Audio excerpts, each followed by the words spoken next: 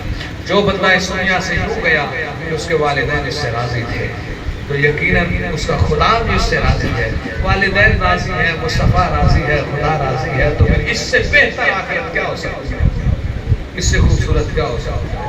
ہم اپنی زندگی جینے کے لیے اس طرح نہیں آئے کہ ہم کھائیں گے پیئیں گے اور مر جائیں. اللہ نے ہمارے اوپر کچھ حقوق فرض کیے، فرمایا ایک تمہارا رب ہے اس کی عبادت کرو. اس نے بتا دیا تم نے نمازیں پڑھنی ہے، استطاعت ہو تم نے حج کرنا ہے، تمہارے پاس طاقت ہو تم نے زکوٰۃ ادا کرنی ہے، تمہیں اللہ نے دیا ہے تو فقیر آ گیا اسے بھی کھلا دو. اس کے بعد فرمایا تمہارے والدین ہیں، تمہارے بہن ہیں، تمہارے بھائی ہیں، تمہاری بیوی ہے، تمہارے بچے ہیں، یہ تمہارے حقوق العباد ہیں. حقوق العباد تم پر لازم ہے، اگر کسی کا دینا نہیں دو گے تو قیامت والے دن رب بھی معاف نہیں کرے گا. رب اس کو دلائے گا، وہ آ کر لے گا اور پھر جا کر اللہ بھی معاف کرے گا. کیا خیال ہے قیامت والے دن جب اللہ کی بارگاہ میں حاصل ہوں گے اگر ہم اپنی اولاد کو دنیا کے